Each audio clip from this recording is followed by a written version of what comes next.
बिहार में नीतीश पर निर्भर रहने के कारण बीजेपी पड़ी नरम। बीजेपी को अब मोदी लहर पर नहीं रहा भरोसा। लोकसभा चुनाव नजदीक आते आते बीजेपी जिस तरह से नीतीश कुमार के प्रति थोड़ी सी नरम दिख रही है, उससे देश की राजनीति में खलबली मची हुई है। यहाँ तक कि कल तक जो खुलेआम कहते थे कि नीतीश कुमार के लिए एनडीए में नो एंट्री है, अब वो भी नरम पड़ते दिख रहे हैं। इसका एक बड़ा उदाहरण झंझारपुर में देखने को मिला, जहाँ अमित शाह लालू यादव पर जमकर बरसे तो नीतीश कुमार के प्रति थोड़े से सॉफ्ट दिखे। अब सवाल यह उठता है कि बीजेपी में ऐसा बदलाव क्यों आया?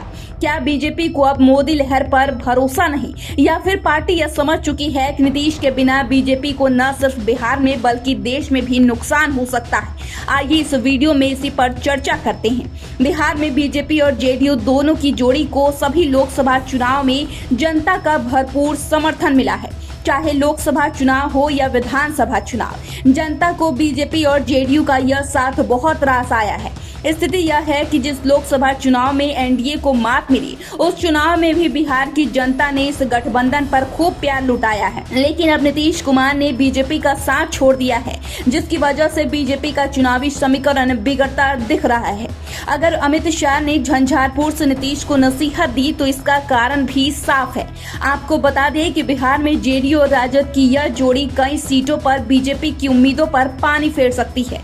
बात मिथिलांचल की करें तो यहाँ जेडीयू और राजद की तूती बोलती है। अगर आंकड़े देखें तो पिछले लोकसभा चुनाव में मिथिलांचल की 5 लोकसभा सीटें झंझारपुर, मधुबनी, दरभंगा, सुपौल और मधेपुरा में से 2 सीटों पर बीजेपी विजयी हुई, जबकि 3 सीटों पर जेडीयू जीती। वहीं मिथिलांचल क्षेत्र के विधानसभा की 30 सीटों में 11 बीजेपी, 14 जेडीयू और 5 आरजेडी के पास है, जबकि इन्हीं सीटों पर 2015 के विधानसभा चुनाव में बीजेपी को झटका लगा था। इसका अर्थ यह हुआ कि नीतीश कुमार अब जब बीजेपी के साथ थे तब मिथिलांचल के इलाकों में एनडीए का एक छत्र राज था, लेकिन नीतीश के अलग होने के बाद यहाँ का पूरा समीकरण बिगड़ गया है। खासकर मधेपुरा, सुपौल और झंझारपुर में तो बीजेपी की स्थिति और ज्यादा मुश्किल भरी है। यहाँ तो जेडीयू मजबूत है ही, वहीं राजद कांग्रेस के साथ साथ संभवतः पप्पू यादव का भी साथ इन्हें 2024 के लोकसभा चुनाव में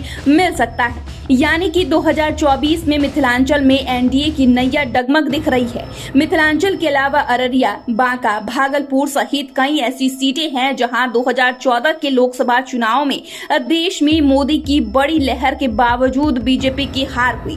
वहीं नालंदा, मुंगेर, जहानाबाद, गया, काराकाट, कटिहार, खगड़िया, पूर्णिया, सीतामढ़ी, सिवान में जेडीयू की ताकत सभी को मालूम है।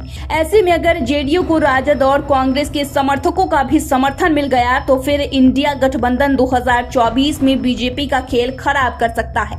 हालांकि अब बीजेपी को कहीं न कहीं अपनी जमीनी ताकत का एहसास हो गया है, इसलिए पार्टी के कई नेता नीतीश के तरफ अपने हमलों की धार को कम कर दिया है। इसी का एक नमूना झंझारपुर में भी देखने को मिला, जब अमित शाह नीतीश कुमार को इशारों में इंडिया गठबंधन तोड़कर बाहर निकलने का संदेश दे रहे थे। वहीं बीजेपी को यह एहसास है कि इंडिया गठबंधन की सबसे मजबूत कड़ी नीतीश कुमार है।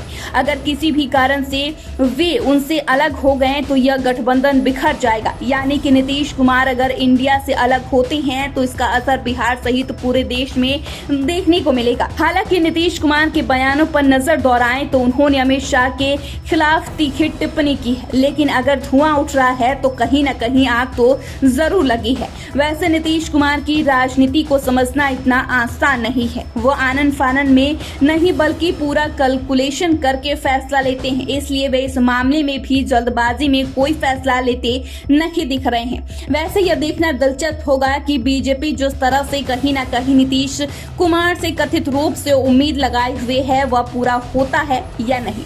इस खबर को लेकर आप क्या सोचते हैं, हमें कमेंट कर जरूर बताएं। चैनल को सब्सक्राइब कर ले, फेसबुक पेज को लाइक कर ले। वीडियो देखने के लिए आपका शुक्रिया।